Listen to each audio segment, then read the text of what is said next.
Okay, so Reinis, what drove you to do this breakdown that you called unnecessary? And I love that you called it unnecessary because for me, it's very necessary to do this breakdown.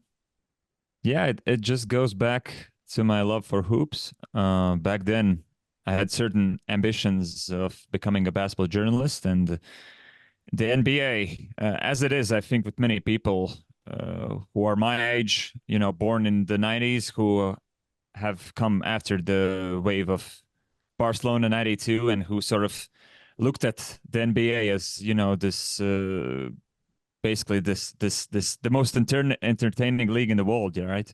And everybody who played hoops, I think, in my generation, mainly due to the influence of Andres Biedrins, really liked the NBA. So I was always a sicko.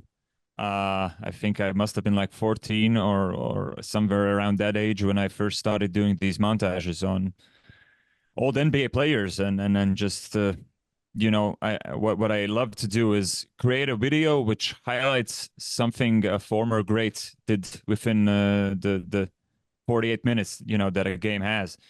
And with time, I guess I got bored, making, I don't know, whether it was Hakeem Olajuwon, 30 points, 12 rebounds, and 5 blocks within a playoff game or anything along those lines. And I started searching for, stories which probably are either forgotten or haven't been properly told. And then I think such more curious parts of NBA history is something that had a certain attraction to me. So yes, that Nick Van Exel piece, I think that Deadspin article that was out there, I think it was quite popular, in the blog sphere and in message boards. And where are you? What is your website called and your YouTube channel? How did you land on LamarMatic or how do I LamarMatic? What am I saying? LamarMatic.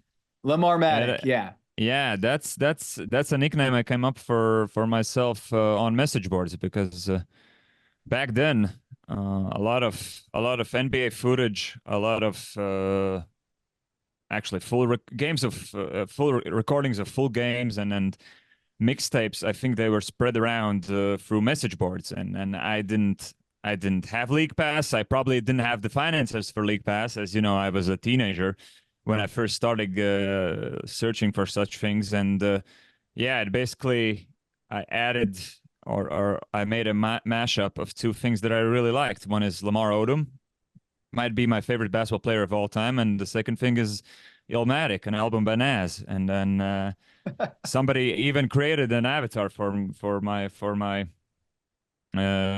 profile, which was Lamar Odom's face on top of the Queensbridge skyline, which was obviously the album cover for Illmatic. The webpage is called mixmakers.net, and it's really inspired me and influenced me because a lot of those guys who used to do mixtapes back then, I don't know whether you know the names. Yinka Dare was a Mhm. guy who did a lot of mixtapes. I think there was somebody called Shy and so on and so forth. And yeah, that as I said previously, my love for hoops was sort of manifested through, making these montages and yeah, that's why that YouTube channel that still lives on is also under the username LamarMatic. So you're in Latvia right now? Yes, yes, I am in Latvia. Yes. And what time is it there right now? 9 p.m. Okay, so this is beyond working hours, and you Yeah. agreed to talk about this because I reached out and you have the website of record here on the Van Exel 23 assist game, and I wanted to go back and rewatch this film and figure out how many of these assists were legit and how many were made up. And so you're reading this 2009 Deadspin story at some point in the pandemic. Is that right? The timing of this is that you were kind of looking for new stories to break down and add to your catalog, and then you stumbled upon this story, and you're like, I gotta do this. I think it's even way it's Oh, it's it's a couple of years 2016. before. You're right. Yeah. Yeah, and I think obviously I don't remember the details, I must have seen that Deadspin article even before that, because at 2016, I don't think I spent as many time as I did way back in the day in 2009, 2010, back when I was in high school, on message boards such as Mixmakers, which I mentioned. Real GM was really big back in the day. I think it's sort of both of those places sort of predated Reddit, and I think that story was like a classic one, which was like I think posted once every year. Somebody found it and found it either hilarious or interesting, and I think that was really well known back in that era. So yeah, after some time, I figured that hey, I need to get this game and I need to see it for myself, right? Where did you get the film? That goes back to that story about mixmakers.net. At a certain point, I decided that it is a cool thing to collect NBA recordings, which obviously everything I do on that channel is not, it's not my property. Any minute, any day, somebody could take it down, and it is probably another subject. The fact that NBA has sort of, I think, been the leader among the North American major leagues by allowing, stuff like this on Twitter, on YouTube, and sort of, I think that's a way in which NBA has become and has been really popular around the world. And basically, I've spent many years making trades. There are plenty of people who have blogspot type of pages on the internet, where they show their whole collection that they have of their NBA games, and I have been in contact with many of such people who are, sort of traders of NBA games. So yeah, I have a couple of hard drives full of just random 90s, 80s, 70s, all kinds of NBA games. No way. So like this is almost like a collectible that you have. Yeah, yeah, yeah. Yeah, fair to say that, yeah. So the Nick the Quick's 23 assist game. What is the price on this one? Like if in terms of I need to go find this game to break down the footage. You sought this one out and you said, okay, I'll trade you this, or did it just become a hey, this person will lend it to you and you can break it down? Do you remember? Good question. I think So it's Andres is it Montes? The yes, yes. Obviously, I'm not from Spain. I don't even know Spanish that well, but I know the fact that he was a legendary commentator, and I think he has passed away since then.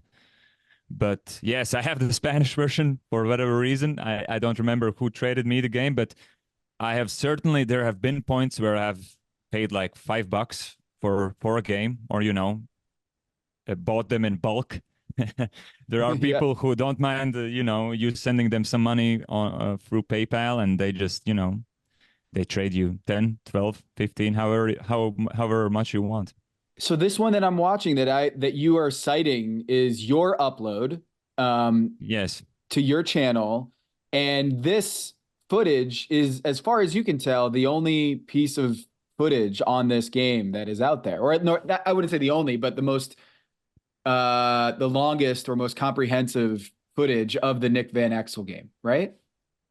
Good question. I know there are a couple of guys who are really good at sorting all of their catalog in Microsoft's Excel files, and I might have to take a look whether there's an English version ever going around. But I remember for a fact that back then, either in 2015 or 16, when I got my hands on that game, I definitely know that at that time the only version I could find was in Spanish, because, as you can imagine, a lot of this depends on people who probably were recording VHS tapes back in the 90s and did it out of whatever reason. Either they've rooted for a particular team or were living in a particular market. And I think Lee Ellis, actually, from the starters, has been a person who kind of has told the story to the American market of, you probably heard Lee talk about his childhood, right? And the way people from the other side of the pond grew to appreciate NBA back when, in my local market of Latvia, we also had a situation where there was one game per week on national television, and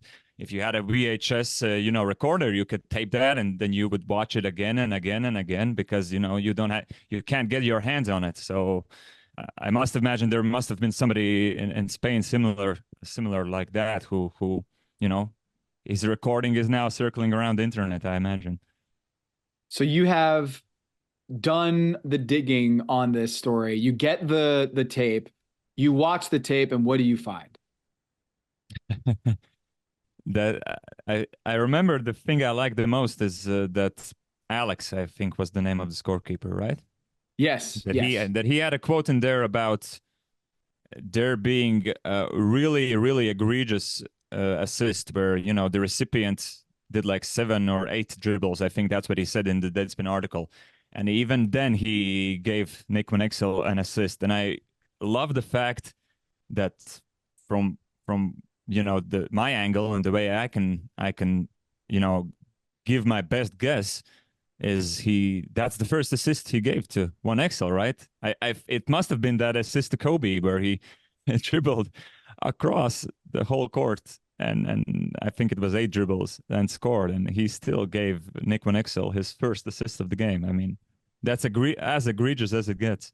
Yeah, there's a pass that you mentioned. It's the first one you have on this tape, and it's a Nick Van Exel across the court. Kobe kind of does a little attack dribble, then pulls back. And at that Yes. point, you kind of feel like, all right, the assist is dead, right?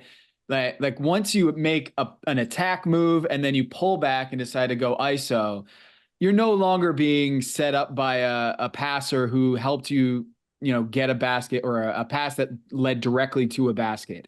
But then it goes even further where he dribbles 7 times to a dead stop, and then attacks and does a reverse layup or whatever.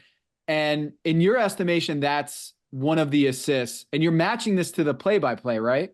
The way I remember it, NBA has play-by-play data from 96, 97, right? I'm pretty Yeah, certain about yeah, that. So yeah. this must be the first season that it was recorded, or at least it is stored until this day. So it might be a good idea to go and check, actually, because I'm not 100% certain whether I knew that at the time. I certainly know it now, but Oh, so this is new research we're doing here. Yeah. yes, yes, it is, at least So you to the didn't have best the of my. play-by-play when you did this? You didn't match like you didn't think, oh, I'm just gonna get like the play-by-play here and then watch the game and see where it is because maybe you didn't have the play-by-play. Well, I reread the article right before we did this, and I noticed that a couple of the videos had gone down, so I also updated that. And the way when I read my own language and my own words, it does seem like I went by on the fact that I just guessed, because obviously you see every basket that there is and you make your best guess about Yeah. which hypothetically can be 23 assists. But yes, we would need to check the play-by-play, I guess. So there's a bunch of them where it's Shaq gets a pass and does a post up, and it's, I mean, not really an assist there. It just seems like an entry pass that a few dribbles later he makes a move that doesn't have anything to do with the pass itself, and those seem to be the bulk of the assists that were given out, or at least the shady ones, the ones that are like kind of iffy, right? The Shaq post up ones. Yeah, yeah. A couple of them are borderline, and I would say that the general I think most of us would say that the general way in which you could, credit somebody with an assist is that there would be some sort of flow, right? That the pass would lead to a motion which is already well, which has already been started, right, by the player who makes the basket. And when you just entry pass it to somebody who's basically motionless and he receives the ball and then starts to make a move, I think that would be an example where it would be more so, I think, Yeah. created assist, not a real one. Yeah. Here's I'm gonna send it to you in the chat here, Reinis. I have the play-by-play of this Yes. game from Basketball Reference. Do you have that there pulled up? Yes, yes, I do. Hmm. So this gives us all of the assists, right? So we have assist. I'm doing a control F, assist by and Van Exel. There's 23 instances of it. Okay. So the first assist that he gives him is at the 10:15 mark in the first quarter. An Eddie Jones three-pointer. Do you have that footage in this 4 minutes in here? Yeah, that's a good question. I'm already slightly frightened because I'm pretty sure that the video starts off with the Kobe one, right? Don't be Let's frightened. open it up. This is not you getting we're in this together. We're trying to figure out how many legit assists happened. So this is part of the whole thing. And I'm not gonna include you being wrong or anything like that. Yeah, yeah, yeah. No, I just no. want I to figure mean, out what these 23 assists were that Alex admits he inflated. Like he admits that there's a yeah. bunch of them that he just gave out like candy, like he said. Um, so the first one I see here is at 10:15 in the first quarter. The score is 2-3. And then Eddie Jones hits the three-pointer, assist Nick Van Exel. So I think the Kobe one that I couldn't tell. There's no like timestamp in the game or scoreboard in the game of when the Kobe one was. So I'm leaving it up to you. When was that one, you think? Yeah, that's another thing. 90s broadcasts without any particular scoreboard, right? It is a challenge. Yeah. And I I don't think we and I couldn't might, get like the score the shot clock above the scoreboard or any of that to give me a guide. yeah, I pulled it up on the phone. So, okay, Kobe scores. That's the first one. At least we can go by the fact that the second one is a Shaq alley-oop.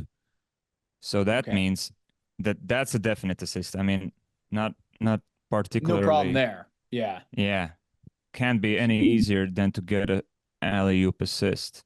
So the Shaq assist, the guy, that was amazing call. Um, so that one is at like 17 seconds in the 19, 20. Okay, so that one's Yeah, at the 20 mark in the video. Okay. All right, so we have that one. 258 in the play-by-play. So could be it. Yep. And then we have, so in the first quarter, we have basically two, right? First quarter, we have two assists. Yes. And there is a possibility that it could be the way to go could be to watch the whole game Do you as have the whole game? entertaining. Yeah, yeah, I should have it. I mean, I don't willingly delete anything. Yeah. It Okay. should be on my computer or on a external hard Well, drive. we don't need to go every assist here. Exactly. We just need to skip it. I would love to. So we have two in the first quarter that we know of on the play-by-play. And then there's a whole bunch in the second quarter. Look at this. 1, 2, 3, 4, 5, 6, 7, 8, 9, 10. Holy cow. There's 10 Nick Van Exel assists in the second quarter. Wow. That's got to be a record, by the way. First of all, 10 in one quarter? Come on. Then in one quarter. I mean, the Scott Skiles game comes to my mind. Yeah. Early back against the Paul Westhead Nuggets. I don't know, how many he had per each quarter. I All right. So there's two in the first quarter, 10 in the second quarter, four in the third quarter, seven in the fourth.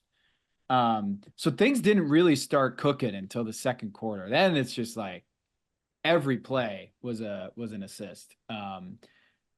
So He must have figured that, it's time.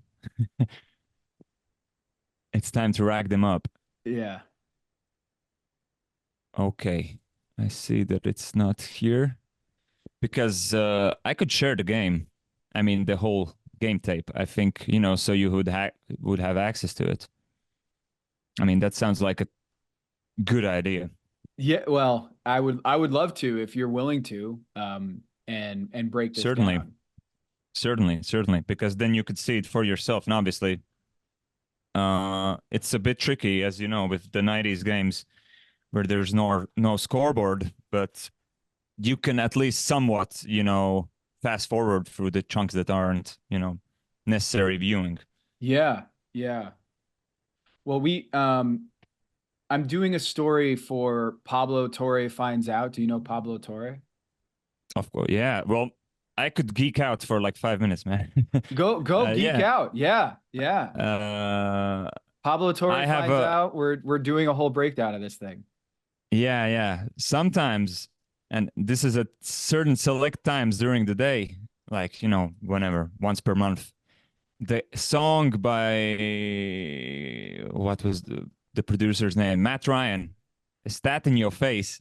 Oh, It just yeah. randomly comes up in my mind, and I don't know what's the reason for it, but I used to love it so much. I used to listen to Levitard's show religiously, so naturally, I know I have listened to a couple of episodes of what Pablo does. It's an interesting podcast. I love the concept. Yeah, Oh yeah. Well, thank you. That's one of my favorite songs ever produced by the Levitard folks too. I remember where I was when I first heard it. Mike Ryan was texting me like, "Hey, Mike.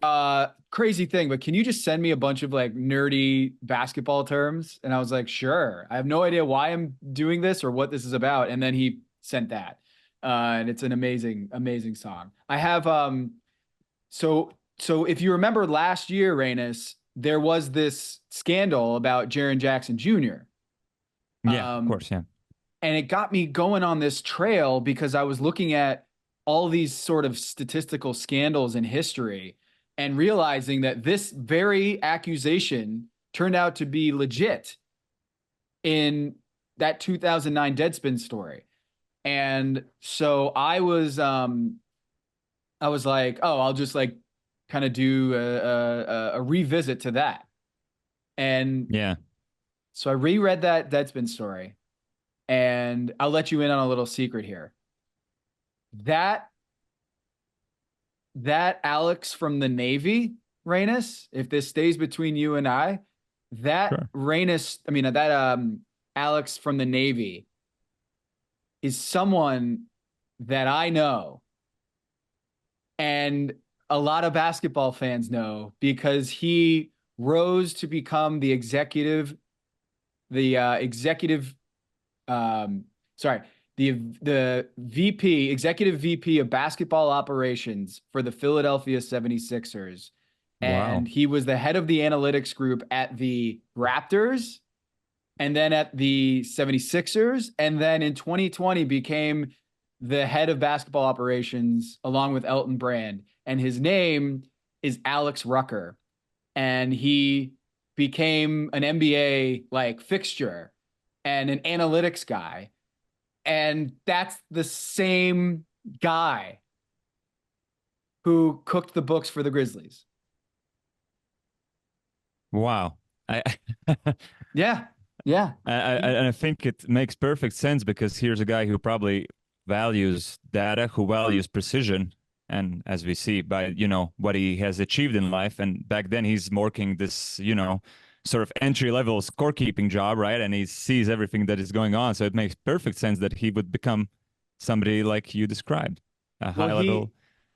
he is what I didn't realize is like he was 19 years old Oh, when he got okay. the job.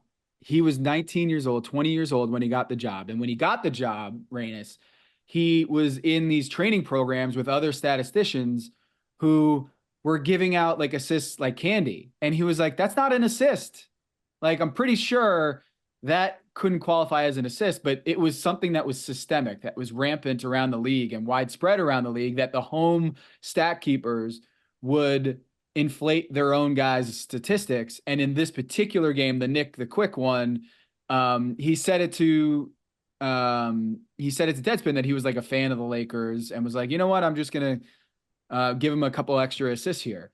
But what he's describing, Reynis, is that this era of basketball has a lot of these. And Yeah. you have found not just this Van Exel game, Reynis, but also I think it was the Toronto Raptors game that you broke down with their shot blocking, right? That there was how many block shots did they have in that game? 23. It's an NBA record, and Keon Clark had speaking from memory here, either 8 or 10 in that game. He was a shot blocking machine. a few of them definitely are really iffy. And if we go further, there's this famous game from one of Shaq's first years in the league. I'm really certain he got credited with 15 blocks. I'm really certain that they just ruled a couple of goaltends as blocks.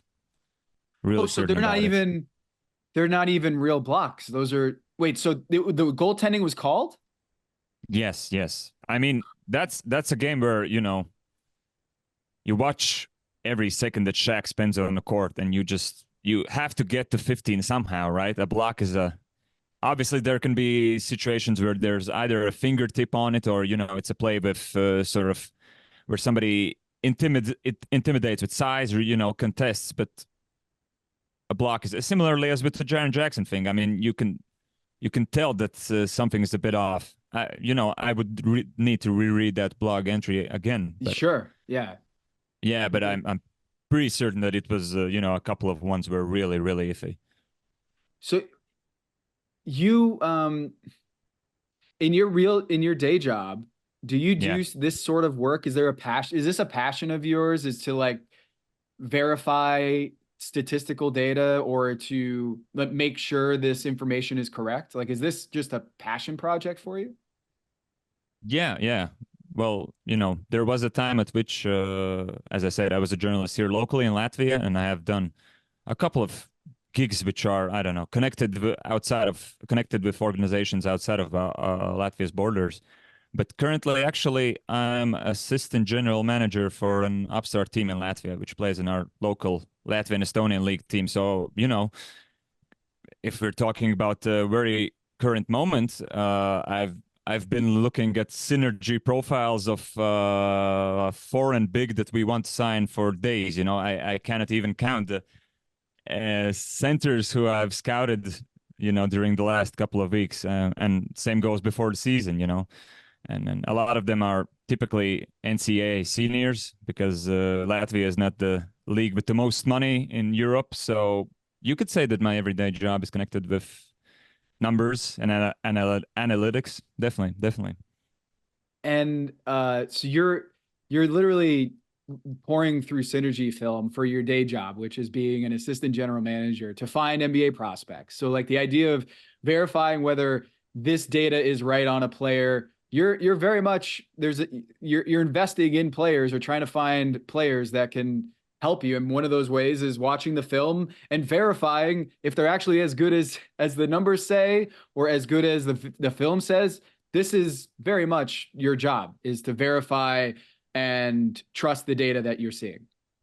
Exactly, exactly. And I think it's especially hard for players in the NCAA because, as you know, much better than me, there are a lot of conferences, and when you get down to checking out certain Division Two guys, you see great, for example, you see great post-up numbers, and then, as I learned, typically guys who are, around 7 feet or 6'10", 6'11", most of the time it seemed to me that they just got those numbers posting up smaller players because obviously the competition level at Division Two isn't as high as it could be for those type of guys who are good enough to play in Europe. So yes, yes, a lot of that is checking out what's there behind that number, and at certain points I feel like I'm addicted to synergy.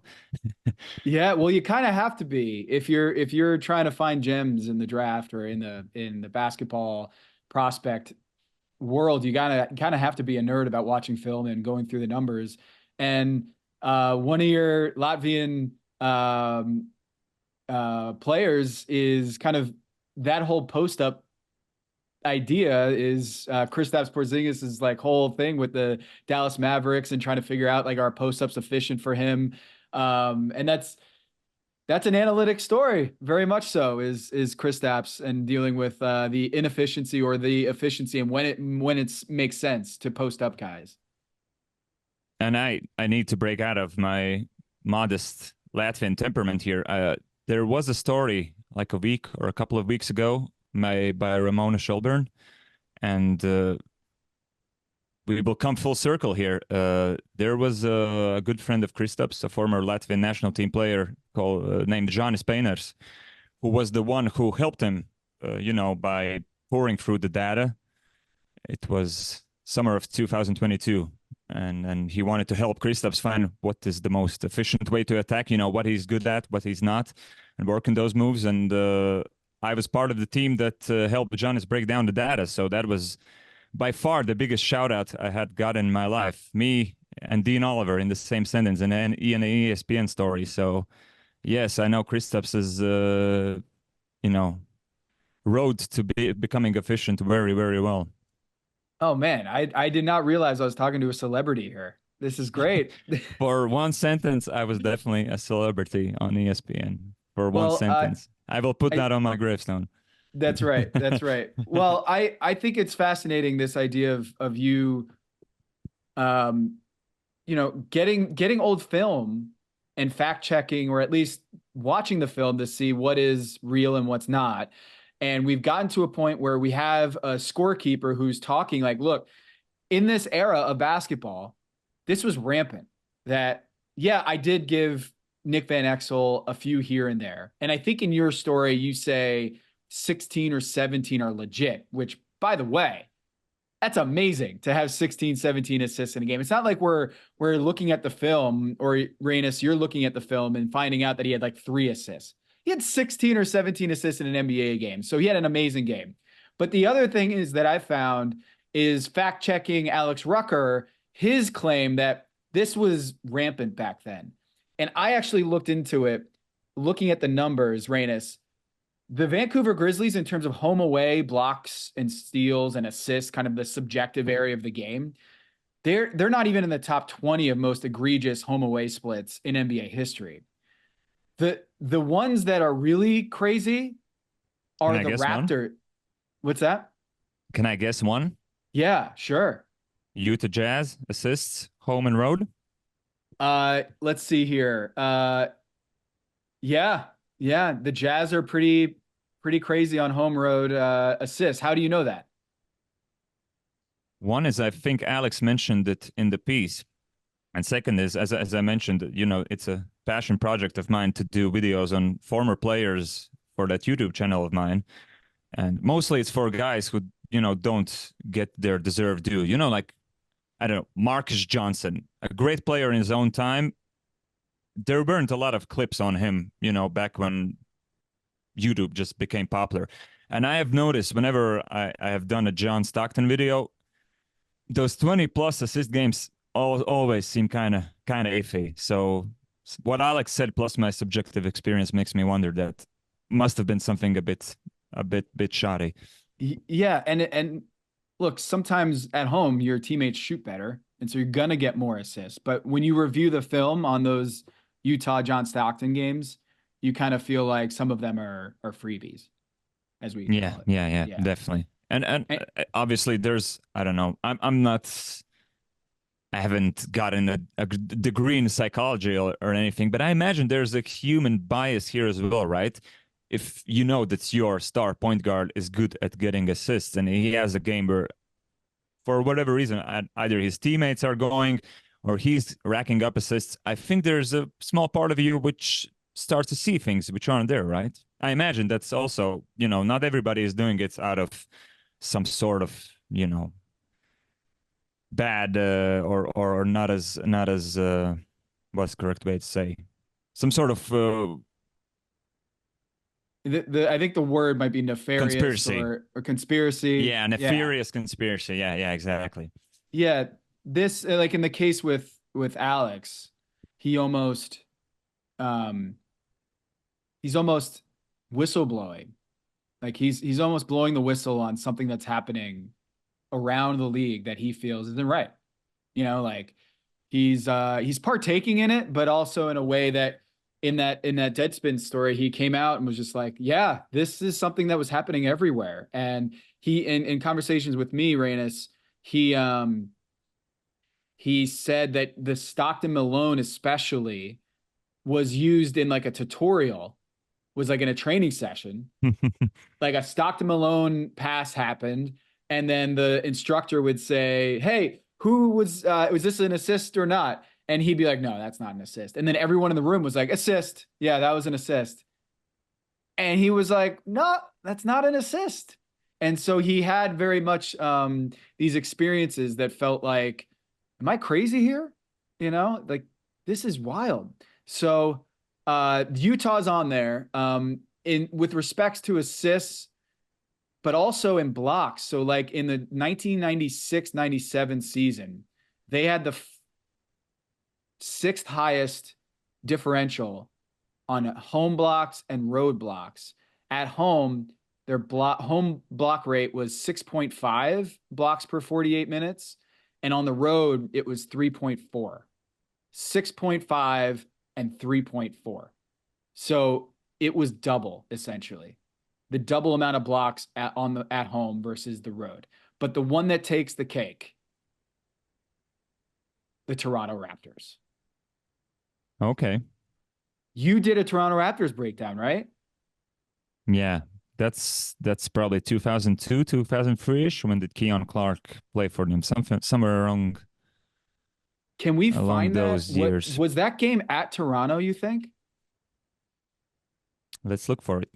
So there's a wiki list which is called list of NBA records. That will be the quickest way. Scroll down to teams. Yes, it's at home. March 23, 2001. Raptors against Hawks. Yeah. Yeah. That's cool. So That's the really number cool. one biggest difference, home road block rate, is the 99 Raptors. The number three biggest, this is like 1,000 team seasons dating back to 1984. Okay, Reinis.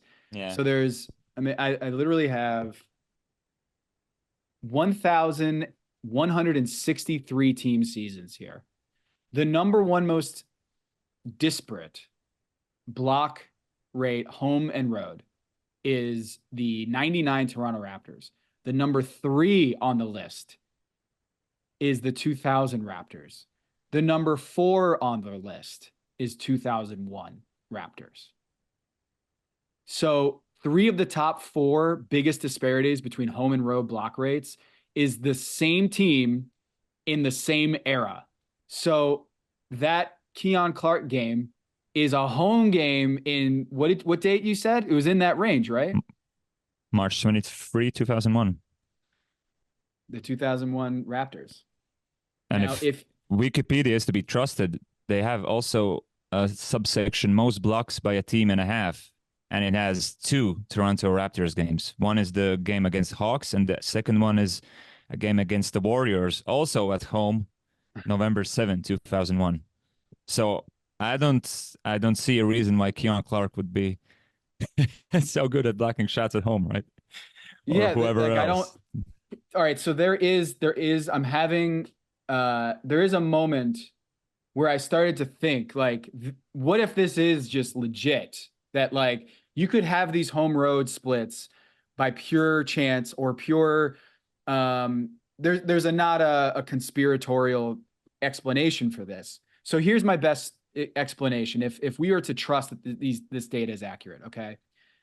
Is Okay. it possible in your mind as a basketball expert and an assistant GM and someone who lives and breathes this sort of stuff, if the officiating is to blame, if the officiating, the officials are homers and trying to give the home team a break in front of the home crowd, isn't it possible that, let's say, Keon Clark is contesting a shot and it's a bang bang play. He's going up there, and let's just say Stephon Marbury is driving and he blocks the shot.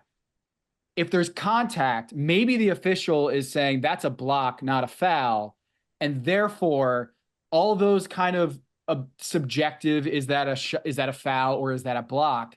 Maybe it's the officials who are like, you know what? That's a block. That's a clean play. I'm not going to call a foul and upset the home crowd. So in my head, I'm like, that's plausible that maybe there are fewer foul calls being called against the home team, and therefore those kind of 50-50 plays are actually being categorized as blocks. Like, do you think that sounds good in theory? What do you think? I'm pretty certain I'm I have to apologize to the authors, but there's this book on analytics, which is must be like 7 or 10 years old, and they proved the phenomenon of conformity. Is that what it's called? That people, referees in this case, it's in their nature that they want to be on the same side as 18, 19, 20,000 cheering people, and they sort of proved this phenomenon. I think the way they did it is there was a test where they used English football Premier League or soccer referees, and they sat them down in front of a monitor, and one part of the bunch of the focus group, I guess, watched the replays without their headphones on, so the video was mute, right? And the other part watched it with audio on, so they could hear the crowd's reaction. And I think that's the way they proved that there is such a thing as a bias towards the home team by the referees, right? I assume you There's all probably know sorts of this. studies. I'm familiar with one in Scorecasting, I think is the book that Yes, scorecasting, exactly. yeah. So they've done research to show that like a lot of home court advantage is actually officiating. And that effect, the size of the effect, if there's no one in the stands, then you don't see nearly the same effect, right? So in the pandemic, a lot of research was done because there's no fans in the arenas and no fans at the soccer fields or football fields, and they were able to show like the home court advantage seems to be mitigated. One factor is, hey, players play better with cheering fans, okay, but also is the Yeah. officiating. So and I've read books written by officials that say it was part of their job. Reinis was like, hey, we want people to feel like they can have an impact on the game. The louder you are, the more favorable calls you're going to get. So let's do it. And there's no internet back then. Like that's one of the things that I think is pretty important here, Reinis, is like when these games happened, a lot of them in 1997, 98, the Keon Clark game, the only way that the Raptors or the Grizzlies are going to be on national television is if they have crazy big stats, right? They only make it to ESPN and SportsCenter is by having these crazy stats. And so there's a lot of psychology in this, right? Like at first I was like, oh, Alex did a very bad thing. And I think he would admit he would like to take that back, or at least, he would like to think that if he was older, not 19 or 20 years old, he might have a different, response to what he saw as happening around the league. But there are very human reasons to want, and business reasons to want to beef up your team stats. I can even go one further, Tom. I mean, this would be a good example, and I mean, I don't really care. I think feel free to publish it if you want to. Like my boss or my colleague Arturs, the GM of our club, like he had a chat before the season with our sort of commissioner or league president of the Estonian Latvian League. And we're a small market. Our foreign players generally play for, I don't know, 3, 4, 5K per month, and most of the local guys who play here are more so young, 21, 22, 23. Long story short, everybody's here to jump to a better level, right? Obviously, we won't have Andres Biedrins every other year who jumped from the Latvian league to the NBA, but we will have guys who jump to better leagues in Europe. And when the commission asked, like, for proper advice, what do you think needs to be done better in the league? My boss's recommendation was tell the stats guys to fudge stats. Everybody will look better, right? If a point guard is averaging 5 assists instead of 3.5, that looks more appealing for a young prospect. If a rim protector is averaging 2.2 instead of 1.6 blocks, that might affect his career. So I think there are multiple reasons at different levels of basketball why, yes, there definitely is a benefit to fudge stats. And I imagine in the Toronto Raptors case or whichever, other team, there might be an incentive to get your guys all-star appearances, right? It looks better when two ESPN journalists are debating whether somebody is, can qualify for an all-defensive team if he has 2.2 or 1.7, however minuscule that margin might be. But it still helps you make a case. And, is there even anybody who is hurt from this? I mean, it's just sports at the end of the day. But yeah, it's an interesting topic with many layers. When you heard that from your president of your basketball team, were you like, "Hey, wait a minute, we can't do that," or what was your feeling when he suggested that? I Like, understood him. I mean, I don't know. I'm torn. You know, like, and for the record, from what I've seen, the scorekeepers here are they like the way they do it, and I don't think it's happening. And that's also a subtext in this whole thing. I think FIBA assists and which is most of the world. I can speak for Europe. They are so much tougher to get by. I mean, there was just a EuroLeague record broken by an American named Cody Miller-McIntyre. I don't know if you've heard yeah, of him. yeah. You played in the He just ACC. set the EuroLeague assists of 20 assists in a game, but typically point guards average like 4 or 5 assists per game here in Europe, right? Which sounds crazy compared to the NBA, where you would have many guys or not many guys, but at least a couple of guys in double digits every year. So Cody Miller-McIntyre would have 20 assists in FIBA or in your league, but in America, he was in 1997. Probably would be more. In the 97 season, he'd have 45. It'd be crazy. As much as we like to think everything that we see is legit and authentic and accurate and the integrity of the game, et cetera, I'm probably going to watch that SportsCenter hit if it's 23 assists, and I might be like 15. Okay, whatever. So there is some psychology to this.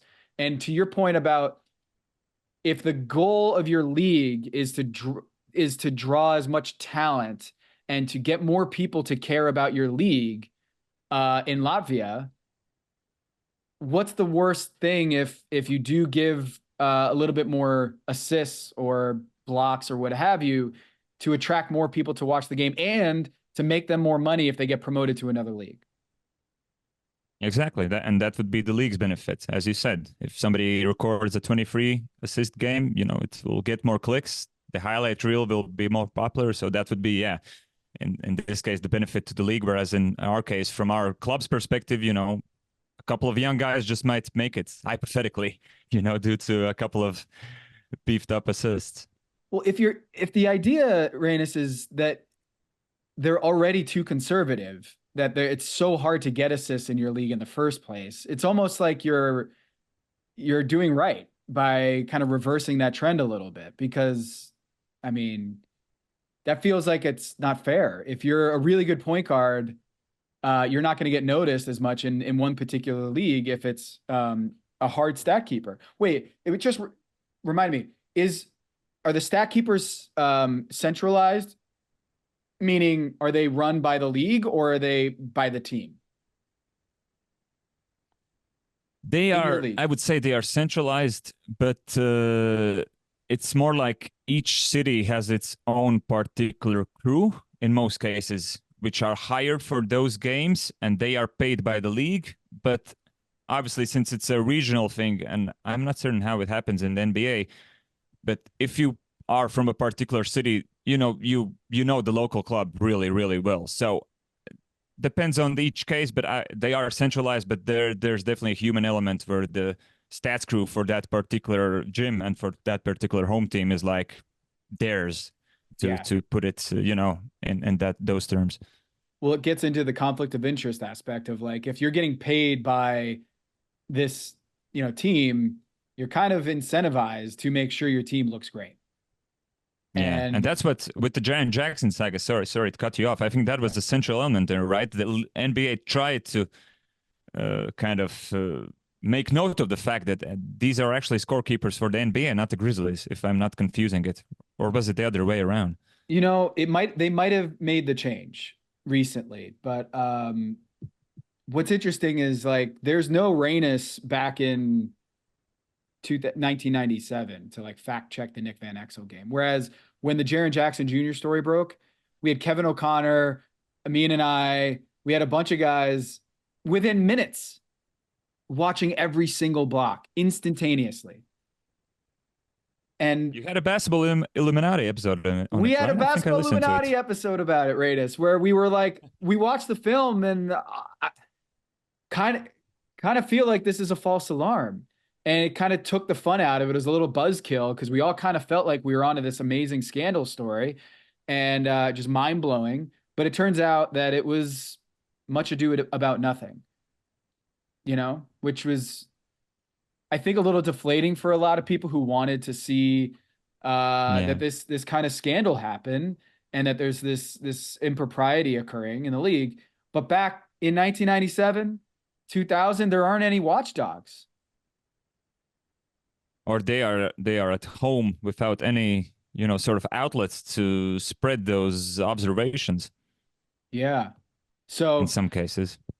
uh, so I think this is I took up way too much of your time, but I didn't No know your worries. story, and apologies for me not reading up on it further. But I just was like, I got to talk to Reinis because he's the only one that I've seen that has actually broken down every play. And it's not just this game, it's the Raptors games that I have discovered have the most egregious disparities home and away. And you talk about Reinis, you talk about like awards being impacted by the stat inflation potentially. My favorite player growing up, Vince Carter. Yeah. He won Rookie of the Year in part, I'm sure, because he averaged 1.5 blocks per game that season. And a guard averaging a block and a half per game, he's going to win that Rookie of the Year race anyway. I think he won it in a landslide over Jay Will and Paul Pierce. But like he had 1.5 blocks per game in his rookie season in 1999 and never again approached that number. Where in the world have you ever seen a player peaking his rookie season in a category like blocks per game and then 2000 he had 1.1 and in 2001 he had 1.1 and then he never had more than a block per game the rest of his career. So I'm sitting here being like, all right, what was Vince Carter's home road splits that year? Reinis, I am here to tell you that in Vince Carter's rookie season, he had 55 blocks on the road. 55 blocks at home in 25 games. So that's 2.1. And at home, he had 22 in 25 games. So his block rate at home was 2.1, and on the road, it was 0.9. I'm pretty certain you or I would need to check this down, but I'm pretty certain that both of the cousins, I think they played on the Raptors for one playoff run, a series against the Knicks or something like that. Yeah, so they in 2000 they played against the Knicks. They were swept in 3 games. That's right. And Tracy McGrady, I'm saying this from memory from a video montage I did. I think Tracy had like a 5 or 7 block game. That's at least what my memory says. And I'm not sure whether it was at the Garden or was it back home in Toronto. But there was something like that. Okay, so in okay, hold on. Let's see.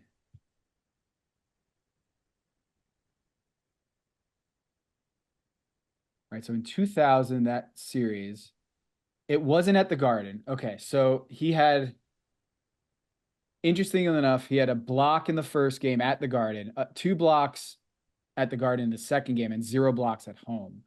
Um, but he did have that season, he had a 7 block game at home. He had a 6 block, that was against Houston. He had a 6 block game at Okay. home against Golden State. He had a 6 block game against Cleveland. All of these are at home. 5 Of course. Boston, 5 Philly, all at home. I mean, this is crazy. Of the 10 games in which he had 4 or more blocks that year in 2000, 8 of them were at home. So you can probably guess that, I mean, Vince Carter in his rookie season, when he averaged a block and a half per game. Yeah. Excuse me. Of his 20 games that season in which he had 2 or more blocks, 15 of them are at home. So 15 out of 20 of his Okay. top multi-block games that rookie season. So I must have confused something, but I've definitely seen a Tracy McGrady game with a lot of blocks. So it must have been just a regular season game. Let's see. It didn't happen in the playoffs then. But hey, so Tom, do you believe that Keon Clark was, for whatever reason, such a shot blocker that he had better success rate at home due to getting two extra blocks where it was supposedly contact or not? I'm gonna say no. I'm gonna say no. I'm gonna say Keon Clark, as much as I love watching him play, and this pains me because I was kind of a Raptors fan early on, which with Vince Carter going to the league, I loved watching Keon Clark play. But the idea that he was like the next coming of Dikembe Mutombo in Toronto, and then for the rest of his career when he wasn't in Toronto, he's just another guy. I'm I'm I'm willing to bet that he was the beneficiary of some home cooking.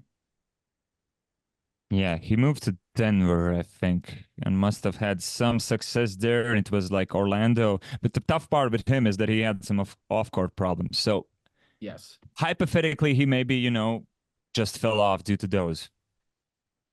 So his home road splits for his career, looking at Basketball Reference, Keon Clark at home had 343 blocks, and on the road had 228. Wow, wow! In with more minutes on the road. Wow. Okay. That's an added bonus there. Okay, so he played Denver, Toronto, Sacramento, Utah. So, well, Utah he only played 2 games, but the Oh, Sacramento, yeah. bulk of his career he was in Denver and Toronto. Now, Denver has a lot of home road splits, crazy home road splits because of the altitude.